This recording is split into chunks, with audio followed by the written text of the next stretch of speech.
Good morning, everyone. The today's topic is bedside pharmacy. Basically, this topic including the syllabus of hospital and clinical pharmacy for diploma in pharmacy first year students. So, introduction of bedside pharmacy. That is one of the main reasons patient get readmitted to the hospital is that they don't follow their medication instruction correctly. This program, that is bedside pharmacy, will help cut down on hospital readmissions and improve medications adherence or compliance, which results in better patient outcomes. Pharmacy offers a new program to provide bedside delivery of medications to hospitalized patients, with pharmacists helping to ease patients' transition from hospital, then skilled nursing facility or clinic to home. Other benefits to patients include a free patient hotline for medication and consultation with a pharmacist, refills at our pharmacy or other pharmacy of their choice. Now, steps of bedside pharmacy. First one is your introduction phase.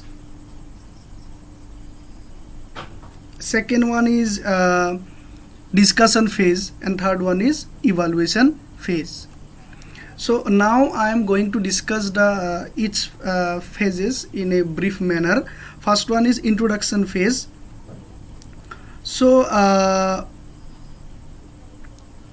introduction phase mainly it includes a prior permission is sought from the patient and the relatives for conducting bedside clinic.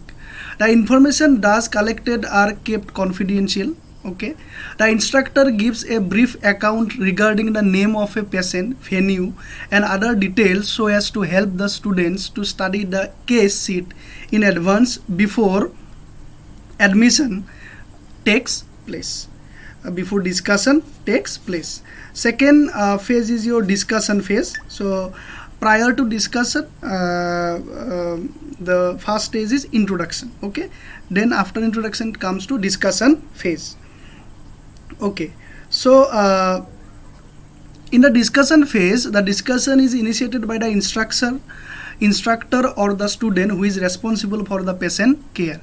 No criticism is made over the patient's condition such as to humiliate him or her. No criticism is made over the patient condition such as to humiliate him or her. The patient may contribute to the discussion group if he chooses, depending on his condition. Okay, the students are allowed to interact with the patient for further clarifications. The discussion phase may take about 30 to 40 minutes of time. Okay, so discussion phase it takes 30 to 40 minutes of time. The last one is evaluation phase.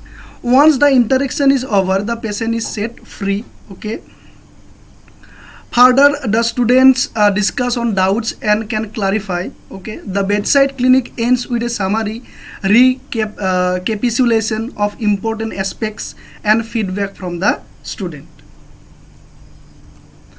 There are some advantages of bedside clinic or bedside pharmacy. That is one of the most important advantage is that bedside clinic allows the student to prepare extensively in advance to participate effectively in patient care. First point. Second advantage, it helps the student to develop autonomy. Okay. Third one, it allows student to select patient with disease condition of common interest. It helps the student to review and investigate the quality of clinical practice. Now, next, bedside clinic allows the student to develop and maintain professional competence. It promotes a better understanding among the student in terms of health, illness, and healthcare system. Last one is bedside clinic promotes clinical competencies like reasoning, psychomotor, and communication skill among students. It develops the ability of the student to evaluate critically and improve own performance. Now there are some disadvantages also. So bedside clinic may be an encumbrance to the patient. Second one, its narrowness limits the utilization of the process. Third one, bedside clinic is an expensive procedure. Food one, it may disturb the privacy of the patient, results in poor standardization. So before going to conclude this video, I want to discuss some point about the that bedside pharmacist, what are the functions. That is, they have to look after the inpatient department. Okay, then second one, individual prescription order system they have to prepare. Third one, complete floor stock system they have to manage. Then SARS floor stock system they have to see this point. Okay, so this is basically the overview of a bedside pharmacy. Okay, thank you for watching this video.